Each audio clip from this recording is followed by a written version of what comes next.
It's time for another episode of Corner of the Galaxy from the Box, the show that gets you behind the scenes of the LA Galaxy and into the minds of soccer reporters and MLS experts. Your hosts for the day are Corner of the Galaxy's Josh Guesman and LA Times soccer reporter Kevin Baxter. Let's start the show. Hello, everybody, and welcome to Corner of the Galaxy from the Box on cornerofthegalaxy.com. I'm your host, Josh Guesman, coming to you on Monday, March 30th. This is, of course, another quarantine edition for you. Not at the studio, in our homes, but we're glad that we're back and talking some LA Galaxy and MLS soccer with you. Joining me, as always, it's Kevin, the Panda Baxter. Kevin, how's it going, buddy? Hey, so what has happened in MLS since the last time we spoke? Almost nothing. The only thing that has happened is the training moratorium has been extended, but anybody who listened to Thursday's show already knows that. For a third time, it's been extended. Why don't they just say, we'll get back to you when we have a date? They keep pushing these dates out there, and frankly, it doesn't seem realistic to me. It's supposed to end this Friday is the last day. They're supposed to supposedly lift the moratorium and start training Saturday. Now, I know Borussia Dortmund in Germany had started training today, Monday. Players trained in pairs. They didn't mix. And they're back on the field. I don't see that happening here. I mean, Germany is one thing. It's a smaller country. I mean, we have, 26 teams in 19 states, 3 provinces of Canada, all kinds of different rules and regulations in place. I don't see that happening here. Yeah, it's something that I know you and I want to talk about here as we continue forward. It's certainly an interesting case of how the league eventually spins itself back up, whether or not the league spins itself back up or not. But some interesting discussions definitely need to have. We talked about the training moratorium, which I already told you has been extended. Kevin, you and I are expecting that on Wednesday or Thursday of this week that we will see another extension for another week. Like I said, I think on Thursday, I don't expect them to suddenly extend it for 2 weeks, but it would be wise if they started doing 2 weeks instead of 4 weeks, or maybe they're just trying to build in that flexibility, Kevin. I'm not 100% sure, but it just doesn't, none of that feels realistic at the point. No, I think they just say we're going to extend it indefinitely. I don't think Major League Baseball said, hey, we're going to be back in spring training at a certain date. My thought when they first started doing that was they wanted to look like they were in control and they had an idea and they wanted to give people a light at the end of the tunnel. But when it keeps getting extended, it doesn't help that light at the end of the tunnel. It becomes a point of frustration rather than a point of hope, and they look naive and out of control rather than in control. And I think if they're going to extend the moratorium again, just say, hey, you know what, we're not going to train on Saturday. We'll get back to you when we can. Yeah, it certainly seems that, as we've said, that's sort of the canary in the coal mine in terms of the signal that we're going to get that the league could be trying to attempt to play anymore. I think that as we continue down this path, and certainly you see how the whole country is doing, specifically New York City, how they're handling it, and I think there's hope with some fingers crossed that it doesn't get that bad everywhere, that everybody was a little bit more prepared for it and had a little bit more time to do it than some of the hot spots up in Seattle and New York. But the bottom line is that this thing isn't going away anytime soon, and it seems like another week certainly isn't going to do it. But that really does raise a lot of the questions, and it's the questions that we have always said is how do you make this all? How do you put this all back together, Kevin? Whenever you're going to do it, and is there a way, or is there a thought in your mind that MLS couldn't get this back together, and that we could see an actual cancellation of this 25th anniversary season for the Major League Soccer?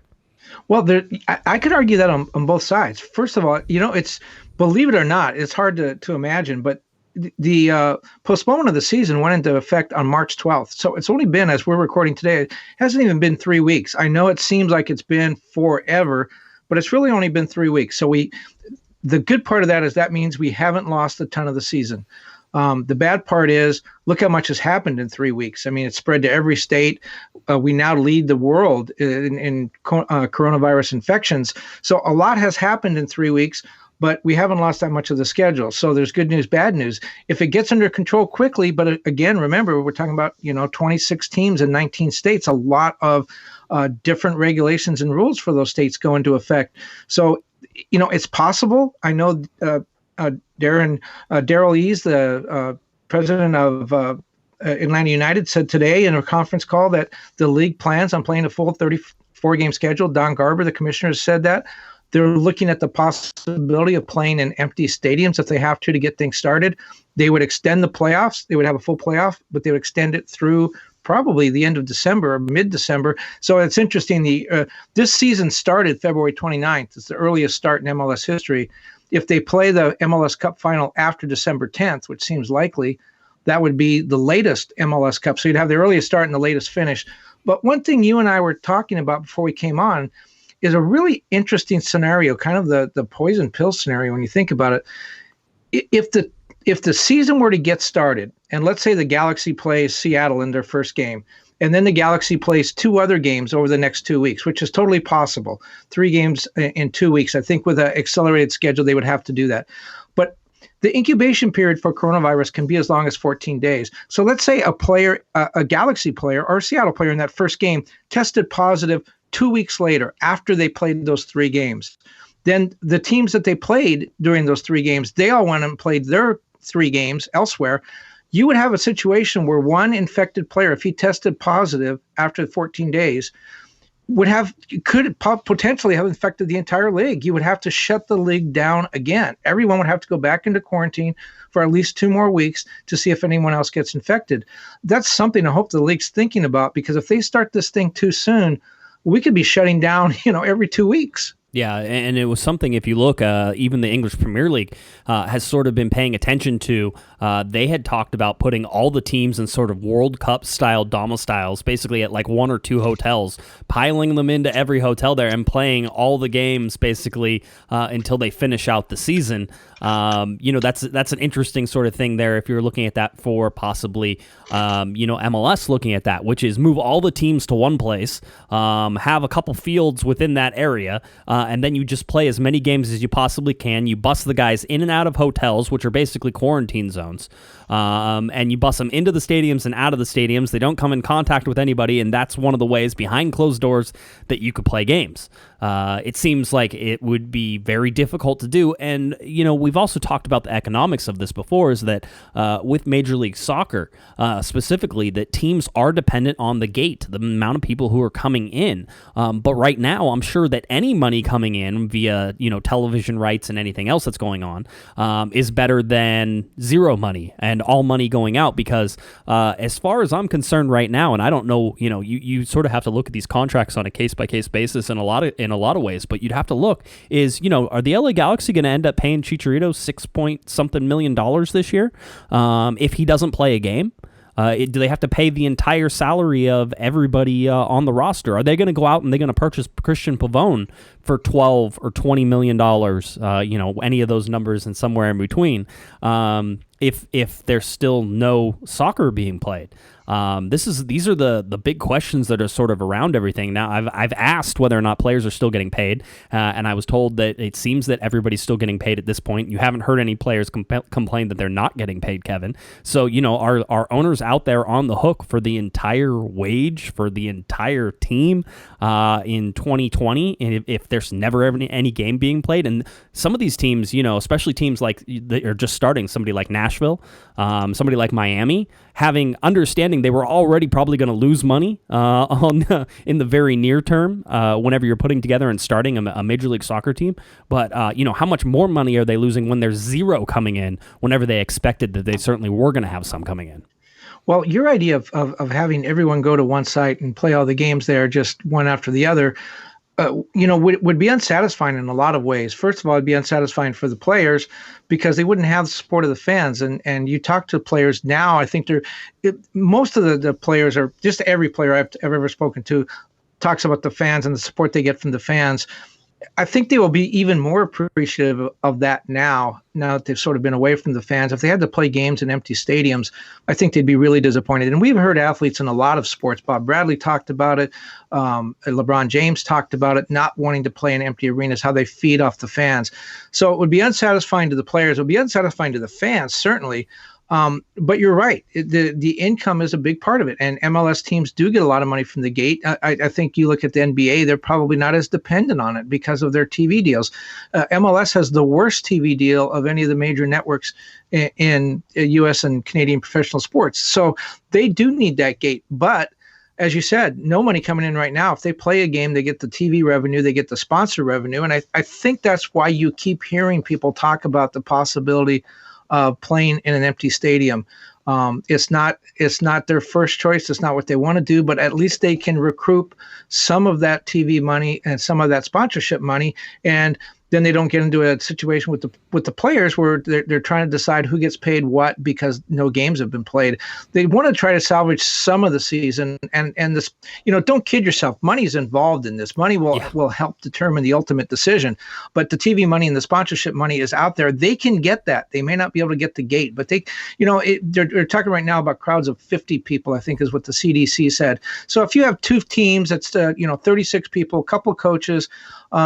You could get under that 50 number. It'd be tight, but you could do it, and you could play at an empty stadium without violating any of the rules. Yeah. Do you think that they would let some of us reporters into that as well? Do we have to also be, it's like, how many people do you need? I mean, you say you could get under the 50. I think it's almost impossible whenever you realize all the support crew that sort of goes in, because you have television cameras, because you're certainly going to show it on TV, right? So how many cameras do you have? Usually probably about 8 cameras, maybe 9 cameras. So you have that. You have the sound guys who are also down there. I mean, dude, I'm telling you, 50 is almost impossible, and that's whenever they still keep the reporters out. There'll be some sort of special dispensation, because remember that with a couple of exceptions, these are all outdoor venues, and that's much less dangerous. And certainly social distancing will be practiced. I mean, if you really want to get down to it, you've been to the supermarket, right, since this started? Were there 50 people in that supermarket? Sure. Yeah. Were they much closer together than they would be at Dignity Health Sports Park? Sure. Yeah. No, you're right. It's been, every time I'm in this weird dichotomy right now of all I want to do is get out of the house. And then as soon as I get out of the house, I'm like, I would just like to be back in the house now, because there's too many people and too many things I can't control. And you realize how many things you touch that you probably shouldn't touch. And I think somebody was even predicting that this is the death of the handshake, Kevin. We're no longer going to shake hands after this, because we've all realized just how deadly that can be. And it's one of those things that you sit there and go, they're not wrong. I don't think I'm developing a phobia of it to where I would never do it again. But certainly if things were more under control, I probably would go back to it. But it's still something to at least think about whenever you do this. But you can, whenever you're talking about soccer players, listen, there's going to be contact, and that's really where you're getting inside of that 50 players.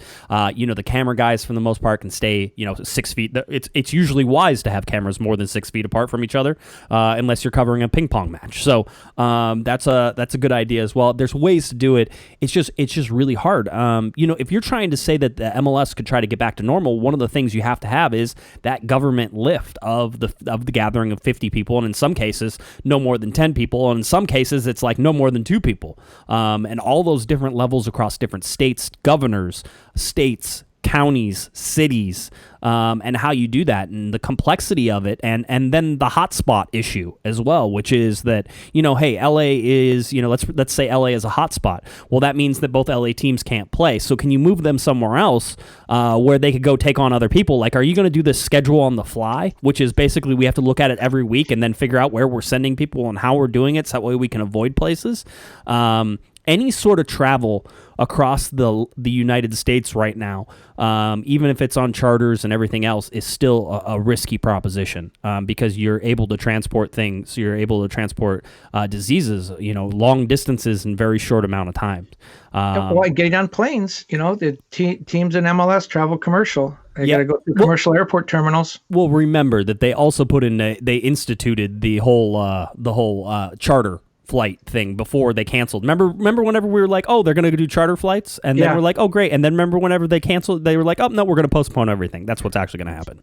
But see that, when I did that story on MLS travel a couple of years ago, I actually looked into that, and a good price, not bottom barrel, but a good price for a charter flight is about $80,000. So you can do the math yourself. If you're talking about flying to Dallas and it's, $200 a ticket, if you get if you book ahead of time, you can do $200 to $300 a ticket, and you're taking 25 people in your entire crew versus $80,000 for a charter flight. Yeah, that's the way to go. You want to take that charter flight and have that plane disinfected and all that. But, I don't think MLS is going to allow teams to travel to 17 road games at $80,000 a trip.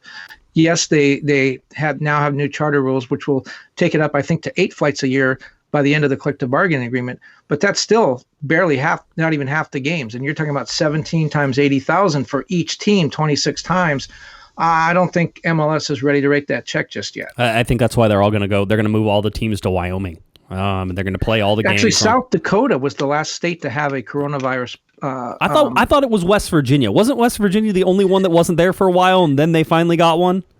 I thought it was South Dakota last night. But anyway, it one place where you probably wouldn't want to go, where you don't have a team right now, and you might not want to go play soccer. But yeah, it's not New York, California, Washington, or Florida. We know that. Yeah, the city centers are going to get, for all of the talk of downtown stadiums in city centers, that's probably the worst place it can be right now. So maybe out in the middle of nowhere, maybe in a cornfield in Kansas. Build it and they will come. That's what I've heard before. I've seen that movie, Kevin. It was a good one. We can borrow that field. It's still there. That's right. Was that in Iowa? Was that an Iowa cornfield? I believe it was Iowa. Okay. Yes. Okay. Good little Field of Dreams trivia for everybody there. Why not? All right. So, I mean, I'll be honest. I've been thinking about it more and more and more. I'm leaning more towards the cancellation of this season. And I know you can go both ways, and I understand being able to argue it both ways, Kevin. It makes sense. I mean, I can sit there and say, okay, if things calm down a little bit, what could you do to sort of get the things back going and moving in that direction? But at the same time, if you're trying to get the league actually back to normal, which is, back to, stadiums filled with people and, the sort of the event that is an MLS game, on the weekends. I don't see that happening this year. That's the part of it. I can see the closed door games, so I can see some soccer being played. But there's still a lot of questions to sort of figure out. Like you said, Borussia Dortmund training in pairs is super interesting. You talk about that, the exponentiality of all of this and how, let's see, there was a commercial on forever ago, and I don't remember when it is, and I'm sure it might have even been before my time, but I knew about it. But they were like, and if you tell two friends, and the screen would double and quadruple, and every time you would tell two friends, the screens would keep getting these little blocks bigger and bigger. It would, that's sort of what we're dealing with here. And so trying to figure out how to get 26 teams, and, that's a minimum of 11 players, 18 players on every team for that time. It's a tall order right now. And to be quite honest, and this is a caveat that we probably should have put at the very beginning, none of this really matters right now in terms of, sports. Obviously, we're talking about it. Obviously, this is what we do, and we talk about soccer on this. But, this is like this for the league. They have to be thinking about this. For everybody else, there's a lot of other things to be thinking about. Well, yes and no. I mean, I'm not quite as pessimistic as you. I think because they are early enough into the season, they do have a lot of time to play with. And again, it's been, as we're recording today, it's been 18 days. I know, again, it seems to me like it's been 18 years. 3 years. Yeah, it feels like 3 years. It's been 18 days. So, and granted, things just spiraled out of control, but theoretically, hopefully, maybe they can spiral back into control. If you get this thing started by June or July, that's a long ways away. If they get started by June or July and they do not play the U.S. Open Cup, they do not play the Leagues Cup, I think it's doable. It'll be tough, but I think it's doable. I'm a little bit more optimistic than you are there. And one thing, too, in talking to a lot of league executives, the idea of how important sports are in a time like this. And you're right, it's inconsequential, it's trivial, but it's also important because remember during World War II, Franklin Roosevelt said baseball must go forward. We need a distraction for our people. We need something for them to rally around. Sports does that. It's not as important as politics but people invest their emotions and time and energy and money in it. And it's important to them. And it is a distraction. So there is something to be said about allowing sports to come back and soccer being a big part of that. So I'm hopeful. When I look at the European leagues, it's a totally different thing. When you can look at the Premier League and say, okay, they could end right now, give Liverpool the title, nobody gets relegated. We play with 22 teams next season, bring 2 up from the championship. That's workable. Do that in France too, where Paris Saint-Germain is 1, just give it to them. But when you look at the leagues in Germany and Italy and Spain, where the top 3 of 4 teams are separated by just a couple of points, that's going to be difficult. It's not nearly as neat and easy and tidy for them to decide what to do with their season. And unlike MLS, they're at the end. They're like, 6 weeks, 6 games away. It's not anything like MLS. They don't have much time to play with. Yeah, who would have known that? We finally found the case for promotion and relegation being a horrible idea, is the fact that there could be massive amount of lawsuits if seasons don't get finished and things don't happen. That's why there were some people were talking about them playing at a game every day for like 3 weeks in order to finish out seasons and that type of thing. So it's interesting. I never thought we'd see this, Kevin. And quite honestly, the thing I've realized the most is that I miss seeing live soccer, and not on TV, but I miss being at the stadium, and I miss watching people, and I miss smelling the grass, and I miss it whenever Larry always tells me that he's going down for his pretzel, because Larry gets a soft pretzel before every game. I miss Larry complaining about the national anthem, because he complains about the national anthem on every single. I miss these Except things. when Emma Malia sings. Yeah. Oh, yeah. He was always on board with that. But no, I mean, I miss these things. It's weird because I don't consider myself somebody who loves going to like crowded places or doing these types of things. But I guess I'm a creature that enjoys, the big sporting events and doing that stuff. Well, here's another thing to think about, again, with the comparison to the European leagues, and I'm not sure anyone cares all that much about it, but I thought this was interesting. The Premier League, apparently, because they make so much money, there is not much of a danger in people not getting paid, whether it's stadium workers or players. Everything is pretty much normal. They're just waiting. But I heard in France that as many as half of the Ligue 1 teams, the first division teams, could actually have to declare bankruptcy if they don't start playing again because of the sponsorship money, the TV money, and the ticket sales that they get. If they don't start playing, they could lose as many as 10 teams. In Germany, the 4 teams that were playing in European tournaments have already decided to donate their winnings to the rest of the league to keep some of those teams afloat. A lot of teams, Borussia Dortmund, Union Berlin, Bayern Munich, those players have already decided to forfeit substantial parts of their paychecks to help the club stay afloat and to pay stadium workers.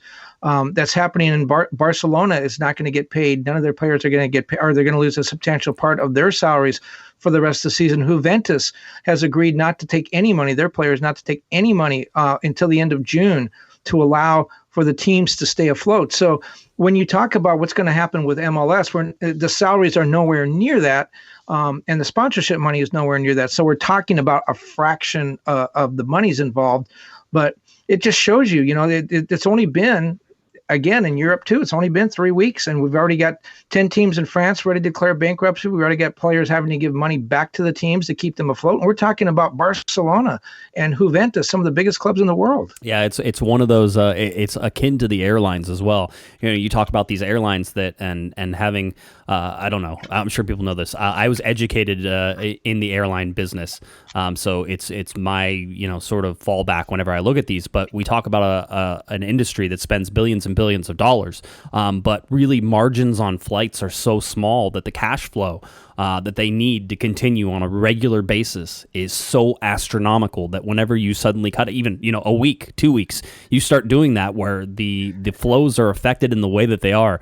It's serious problems. It's the same thing in football, and you can see it. The cash that is needed on a regular basis to pay the bills, to produce the salaries, is stuff that they get. You get $1 million on Wednesday, and it's paid to everybody on Friday. I mean, it's that sort of tight in those margins in a lot of these places. So it's interesting to see this disruption in a global economy and sort of how that's fared. And certainly, I know some small businesses can certainly understand that you have bills that are due on Friday, and you're making that money Monday through Thursday in order to pay those bills. It's not always great. But it's not the ideal way to operate a business. But trust me, there are lots of businesses that are like that right now. Soccer is one of them. It's just on a bigger scale in terms of the money. And when you pick a start date, you gotta add a month to that, because teams are going to need what I'm hearing, even from Commissioner Garber, but also from team executives. What I'm hearing is 3 weeks to a month at least for another preseason camp. And the longer this goes on, the more true that's going to become, because again, 18 days, guys are already losing focus. They're still working out, but you know how you feel, compared to the way you felt the first couple of days, like, oh, we're going to get through this. It's only going to be a few days. Players are suffering with the same kind of cabin fever as well. And I think they're going to need to get back out there and get their fitness back up and get their legs under them again. And what you don't want to do is start the season and then have all of your big stars get injured because they're not fit. So you've got to add a month to that. If you just say, May 10th is now the date that they suspended the season to, well, if that is the new training date, you can't start playing till, June 15th. Yeah, it's and that's optimistic. Yeah, I was going to say that is optimistic. That's on the optimistic side. So things are still going to have to happen. For the LA Galaxy, they launched a new campaign coming out in response to coronavirus and everything everybody's going through. LA Galaxy launches the Together at Home campaign. This is a bunch of different things. In fact, it's like a zillion different things. And whenever I read the press release, my head started spinning with all of these little things that are going on. So I'm just going to quickly touch on a few of these. One has already happened and some are ongoing, so we can touch on those. The LA Regional Food Bank support, Galaxy along with Victoria Block have collected and donated over 300 pounds of canned food to the LA Regional Food Bank. By the way, food banks are impacted right now. Blood banks are impacted right now. If you have the chance and the ability to support both of those, that's still a good thing. And keep your social distance, do everything as safe as you can. But blood banks are collecting blood. Because it is needed and it is necessary, and people aren't going outside and doing it right now, so there's a shortage. So get out there and do what you can. Same as food banks. The normal donations aren't coming in. The economy's not functioning the way it normally is, and more people are going to rely on that food bank support than anything else. So again, get out there. So the food bank support was one part of that. And by the way, just to add, I've done both since the moratorium or whatever started, since the stay-at-home policy in place. I gave blood and I went to a food bank. It's not only a good experience, but don't worry about the social distancing. Those people there depend on your donations, and they know that you're freaked out. They take very good care of you. They don't put you in any danger. It's totally 100% safe. So if that's what's keeping you away, don't let that keep you away. Another interesting thing, and certainly with the partnership the LA Galaxy have with Dignity Health and Dignity Health Sports Park, they have the virtual care anywhere with Dignity Health. You can always get $35 virtual doctor's visits from Dignity Health. That's basically you can do video chats with doctors, and that's how a lot of this stuff is actually going right now. But what they've done is if you think that you may have some symptoms of COVID-19, you can actually go to the LA Galaxy website, because that's going to eventually get you to the Dignity Health website, but you can do that. And with the code COVID-19, COVID-19, you get a free virtual doctor's visit. So they can help you out and try to sort of figure out if, yes, indeed, you do have it or what you can do, and they can give you some advice on that, and that's 100% free, which is as it should be. But do that. COVID-19 is the details. Head to lagalaxy.com, and they will point you eventually, if you go to their COVID-19 page, it'll point you to Dignity Health where you can do that. So I thought that was interesting, and a good, having been, and this is a bit of a opinion piece on mine, but having seen the LA Galaxy have a sponsor like Herbalife, which is largely known as a pyramid scheme, and certainly preys on people less fortunate. It's nice to see that a partnership that they have it might help some people. In this case with Dignity Health. So if you need to use that, go ahead. And again, $35 virtual doctor's visits, even if you don't have insurance, and it's not about that, do it if you have a chance to do it. So that's one of the things. Signed Chicharito jersey auction. This goes for the Center for Disease Philanthropy. I swear I can talk. The CDP. And basically a $25 or more donation enters you for a chance to win a signed Chicharito kit. Again, lagalaxy.com where you can find it. Something that happened yesterday, Kevin, on Sunday. It was the Los Angeles FIFA Charity Challenge, where it put the two EMLS players from the LA Galaxy and LAFC in a game against each other for charity. Listen, if you're looking for a score on this one, I don't think you're going to want to hear it from the LA Galaxy side. The good news for everybody is that it was for charity. FIFA, if you played the FIFA video game in recent times with the LA Galaxy's real-time results affecting what happens on the FIFA team, you know that the LA Galaxy, after their 2 games and 2 poor performances, aren't exactly tearing up the FIFA video game right now. So, it is what it is, but that happened.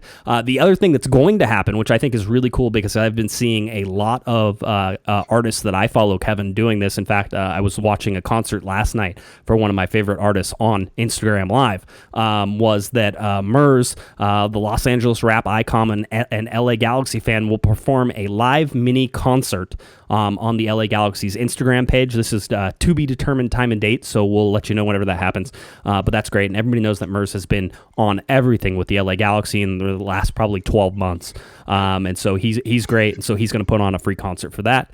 Let's see, a couple more things I want to get to. MLS Cup Mondays, which started today, so if you watched at 12 p.m., Pacific time on LAGalaxy.com. The 2002 MLS Cup was on there. I got to watch a good portion of it, which I told you I had never seen like a full 2002 MLS Cup, and I'm still surprised at the end whenever basically New England hits one off the crossbar and then the ball goes down the other direction, and then Carlos Ruiz finishes it off for the goal to give the LA Galaxy their first MLS Cup win in the second overtime in Golden Goal. So that continues on Monday, April 6th with the 2005 MLS Cup. 2011 is on April 13th. 2012 MLS Cup is April 20th, and it concludes on April 27th with the 2014 MLS Cup. And finally, Timeless Galaxy Series on Spectrum Sportsnet. They're showing a whole bunch of different games. The 2014 MLS Cup will be shown at 9:30 a.m. Pacific time on March 31st. That's tomorrow as we're recording on the 30th. That's LA Galaxy versus New England. They're going to show it again on April 2nd, whenever it kicks off at 11 p.m. Pacific time on April 2nd. April 3rd, they're doing an LA Galaxy Championship Marathon. They're doing 2011, 2012, and 2014 MLS Cups from 5 p.m. to 11:30 p.m. On Spectrum Sportsnet. And then on April 5th, they close that up with the 2011 and 2012 MLS Cups again, 11 a.m. and 1 p.m. on that one. So a lot of that's TV. all great. That's all great. But did you know that Chicharito has a beard now? I was gonna, I was telling you today, I had to have a conference call with some of my employees today. I said, hey, let's do a Zoom video conference. I'm like, does 2 hours work for everybody? And everybody's like, yeah, no problems. 2 hours works. Like, they're all nonchalant about it. And I guaranteed that everybody had to go take a shower before that, because I know I had to go take a shower and I was scheduling the conference. I'm like, oh, I probably need to like actually take a shower before this. So it doesn't surprise me that Chicharito's getting a little gruff around the edges. Yeah. It's not a Unabomber beard, but it's he has you can tell he's got whiskers. He hasn't shaved in a couple days. It's an interesting time. If you've been following along, Eric and I, the Portuguese Hammer, have been doing our FIFA replays, basically letting the computer simulate some games. There's some great one-liners in there, especially whenever Sasha Kleshnan heads the ball and loses his mustache. That's one of those you can't miss. But the LA Galaxy are riding a 2-game win streak there, Kevin, on FIFA. They beat Orlando City, and they have now beat Sporting Kansas City. I am told by a little birdie that this week the LA Galaxy could be going up against a European giant, as technically we jumped the gun on the Sporting Kansas City game by a week, so we need to have a fake game, a charity match going on here. So it could be LA Galaxy versus Liverpool, it could be LA Galaxy versus Barcelona, could be LA Galaxy versus Real Madrid. That could happen, and we will, of course, bring you those highlights. How are your Galaxy teams winning when you said that the esports team was not a good team? So how did you make some trades? Did you do some moves in the transfer window? Did you get Alan Franco here finally? No, I turned off the live form because nobody needs that crap right now. All right, okay. That's what and by the way, I'm not influencing it. The Galaxy could lose these games. I didn't make one team better than the other. I just said, hey, let's not take 2 games at the beginning of the season as scripture for the rest of this stuff, right? So I said, hey, let's do it. So anyway, those are coming out. We'll probably have another one come out this weekend if you're paying attention. And tentatively scheduled, I should say, Kevin, there's also a live show scheduled on Thursday. Hey, in your games, has Chicharito scored yet? Yes, twice. 2 game. He scored 1 goal against Orlando and 1 goal in a 1-0 victory against Sporting Kansas City. So see, I knew it was only a matter of time. Yep, he's back on it. He's back on it. He's finding the form. So he's finding service. Hopefully with Amazon as well. Yeah, absolutely. There was. You should go back and watch the first video. There was a good Amazon Prime joke in there. Okay. Yeah, I'm telling you, there's some real production value being put into this from our homes while our kids are sleeping. I doubt that. But anyway. All right. Let's see. As a special surprise now, before we get out of here, we actually do have a player interview, and so we wanted to do our best to talk to a very fun guy out there. So please welcome to the show, Mr. Nick DePuy. Hey, Nick, certainly appreciate you taking the time to come on the show. I know it's not necessarily a busy time, but it certainly is an interesting time right now for Major League Soccer and for players.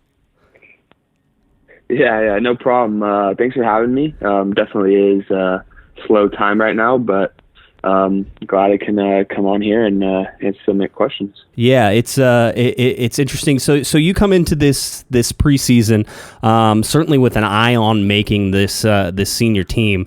You were playing with LA Galaxy 2 before, so everything seemed to be going pretty well for you. You had a great year with LA Galaxy 2. So I mean, there was real sort of indications that you would be on this senior team and do that. What was it like fighting through the preseason and sort of trying to figure out whether or not you thought you were going to end up on the senior squad? The preseason was a great experience, and it was a great. I thought it was a great time for me to kind of show my ability, my work ethic, my determination at a higher level. With the first team. So I was, coming into the preseason, I was very excited, and I was pretty confident that I was able to, I was going to, make the squad as everything would go to plan. But no, I had a great preseason. I stayed healthy, which was my, my priority. I wanted to stay healthy because I feel like if I was healthy, I'm fit, and I knew I could make the squad. So preseason was great. Definitely a bummer that we only got two games through the season so far, but I know there's a lot ahead of the team and ahead of myself as well. So can't wait to for this all to get started up again. Yeah, I'm sure it has to be a little bit of a letdown. You get 2 games in now. There were a lot of questions in preseason. Clearly, you had some time with Montreal Impact. And I don't want to discount that. You got about 5 games and about 128 minutes, and back in 2017. So, you knew you had an understanding of what the Major League Soccer level was about. But certainly, with anybody who has a good year, in the USL, there's always the question of whether or not they can translate that into MLS minutes and MLS success. Did you always feel confident that you would be able to sort of just raise your game and sort of step up into that level? Because over 2 games, you certainly showed that you have that ability to play on a Major League Soccer team. Yeah, look, I know my time at Montreal, there's a lot of ups and downs, especially as a professional. You learn from past experiences and past times, but my time at Montreal was actually a striker, and then I made the transition to a center defender last year with the second team. And I had played, center back growing up, in high school and club and stuff. So I was familiar with the position, but, I took a year with the second team to kind of, get used to the positioning again, play at a higher level as a center back. And then once I played, 1 full year as a center back, I felt very comfortable and confident. And I knew that, my limits are only going up. I feel that there's a lot ahead of me going forward. And I feel like, that my season last year with the second team as a center back was a great, learning step and a great stepping stone for this year right now with the first team. So I know there's a lot ahead of my game right now. And, I'm glad that, my past experiences have led me to where I'm at now. It's always interesting. You say you come into the league as a striker, and you played striker, really all the way into your professional career. What's the conversation like whenever they say, "Hey, Nick, we know you love to score goals," which obviously forwards and strikers, they love to score goals. But what do you think about playing center back? Was it, does your heart drop the first time they ask it? I mean, it had to have been an adjustment. It was an adjustment, but at the same time, I want to. I knew, my best chance of making it back into the league, into the MLS, was to be a center back, because I was, I was, like I said, I'm very confident at that position. I'm very familiar with it. And I feel like, it was a good kind of restart button, just to get the form going again. So, it was a little, it's obviously weird. You go from, being a great striker, scoring all these goals, getting drafted as a forward, playing 2 years professionally as a forward, and then, 1 year just drastically making the position change to center back. It's definitely weird, a little different, but, I took it with a grain of salt, and I worked really hard, and I really made an effort for me, every day at training, every game, to really improve and get better, and ultimately to make it back into the MLS and to hopefully get a championship in one of these years. Yeah, do you still have that selfishness of the striker, though? Are you going to get a goal on one of these set pieces eventually on corner kicks? Oh, yeah. Yeah. I'm hoping I get a couple. Yeah, it's one of the, it was a big joke. I think sort of, and not so much even a joke, but you look at the goal scorers after Zlatan Ibrahimovic last year. Dan Steres was right there in terms of goal scorers because he was putting them in on set pieces. So it wouldn't surprise anybody if a defender for the LA Galaxy finished second in goal scoring from set pieces and all that. So I think that's your goal there. I have to ask now. We're getting into this weird sort of time. You're not really able to train with the club at all. And, the moratorium extends at least through, this week, and it'll be extended again, as we all expect. So, what are you doing right now to try to even stay anywhere near game shape? I'm staying fit. I'm staying active. I'm making sure I'm eating healthy. I think that's the important thing is it's hard. You're not going to get game fit. You're not going to get, reps like you would in training. You're not going to be, training with your teammates. You're not going to be getting that type of fitness. But at the same time, the team has given us a workout packet, and every day we have, certain fitness drills to do, certain agility drills. So I'm doing those, as well as, I'm a big believer in yoga and stretching and Pilates. So I'll do some of those in my off time as well. But, I'm trying to stay active. I'll probably make sure I'm doing at least something 6 out of the 7 days, as well as, eating a healthy diet, being professional, doing all the right things. Yeah, I mean, that's like, sort of the building blocks that you can sort of build all this stuff. But I mean, is there a certain part of all this that you miss? Is it the locker room? Is it talking with the guys? Are you guys face chatting or FaceTiming all the time in order to sort of figure out, like that type of thing? Yeah. I mean, look, I miss everything about it. It sucks. I miss my teammates. I miss the fans. I miss the coaches. I miss training. I miss being out there every day playing the game I love and playing the game I've played my whole life. But it's just, I look back, we played the two, we played at Houston and we played at home in Vancouver, and we didn't get wins, but it's just like it's kind of a tease, you get that taste in your mouth, like the game atmosphere, the season's actually starting, and this kind of came out of nowhere, and we're taking a little break, but man, I cannot wait to get back out there. Yeah, I was. We were just talking earlier on the podcast, and you were saying it feels like it's been 3 years since all these games were played. It's only been 3 weeks. Yeah. But it feels like. Tell me about the Vancouver game though. So it's your first home game at Dignity Health Sports Park. It's a sold out overcapacity crowd. Everybody's there. I mean, what was that atmosphere like? And can you compare it to anything else that you've sort of played in? No, I think that might be one of my, obviously the result didn't go the way we wanted, but it's a memory I will hold on forever. I was born and raised in Irvine, California. So, Galaxy growing up was, the team I watched, the team I went to many games at Home Depot Center. They were like my hometown team.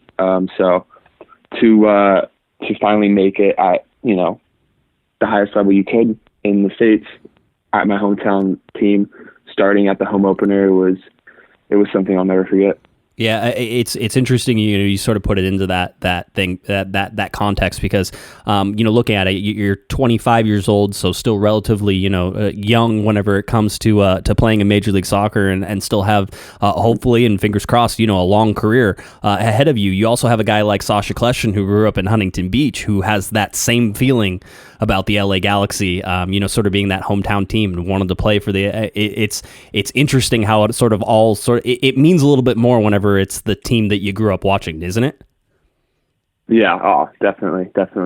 And I mean, just on a personal level, the downs that I went through, the ups that I went through, and then to ultimately make it back, back with the LA Galaxy, back with the first team, starting the home opener. It was very surreal and very, an awesome moment that I will never forget. Yeah, it seems that way. It puts it all in perspective. Well, let's pretend that everything goes according to plan here. When we get back to playing soccer on May 10th, what are you really looking forward to? What are your goals here for this season for you specifically?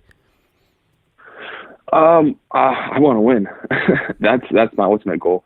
I want to win a championship. I want to win MLS Cup. I think that's the number one goal for myself and the team as well. But on a personal level, like I said, this is my second year now as a center back at a professional level. Mm-hmm. So I want to continue to improve. I think the sky's the limit for me. I think that if I keep going in with the right mentality, every training, every game, every session, I think there's a lot ahead of me, and I think that there's things I can bring to the table to the team that can help us ultimately win a championship, which is, my goal, just to win games and help this team win. Yeah, it's great stuff. Well, we'll keep our fingers crossed everything happens and that we get back to a season here relatively soon. And if not, we will certainly be back talking to you as soon as we can. We appreciate you stopping by, Nick, and good luck with everything. Good luck staying in shape, and hopefully we'll all be back at Dignity Health Sports Park soon. Of course. Thanks for having me. I appreciate it. Stay safe out there. All right, well, we certainly want to thank Nick DePuy for coming on the show. That was great. Always great to hear from him. Kevin, anything else from you, or are we good to go? I think we're good to go. Let's everyone stay home, stay safe. Let's get through this. It seems like it's forever now, but when you're at Dignity Health Sports Park this July watching the Galaxy play, watching Chicharito score, you won't remember any of this. It'll be a distant memory. I'm more optimistic than you, Josh. I think we'll play some soccer this summer. I think you're just using it to get on everybody's good side, and I appreciate that. That's good. All right. If you're looking for Mr. Kevin Baxter on Twitter, it's at KBaxter11. And please head on over to the LA Times where you can get all of his soccer writing, and he will find and dig through any story right now to find a soccer story. So there's lots of coverage up there, so please head on over there, latimes.com, for all of Kevin's stories. If you're looking for me on Twitter, it's at JGuesman, JGUESMAN, and of course at Galaxy Podcast. Head on over to cornerofthegalaxy.com to catch all of our FIFA replays, all of these podcasts, all of our articles, all that fun stuff you can find right there, cornerofthegalaxy.com. All right, I think that about does it for Mr. Kevin the Panda Baxter. I'm Josh Pato Guesman, and we want to remind you to stay home, stay safe, wash your hands, and don't hurt your pelvis. You've been listening to Corner of the Galaxy from the box on cornerofthegalaxy.com. Have a great one, everybody. You've been listening to the Corner of the Galaxy podcast on cornerofthegalaxy.com. You can follow the show on Twitter and Instagram at Galaxy Podcast, and be sure to check out and subscribe to iTunes, Stitcher, and Facebook by searching for Corner of the Galaxy. Fans, we thank you for listening, and we ask that you be kind and courteous to your neighbors as you leave the podcast. We thank you for joining us and look forward to seeing you again. Until then, I'm Michael Araujo, and on behalf of the entire Corner of the Galaxy crew, goodbye, everybody.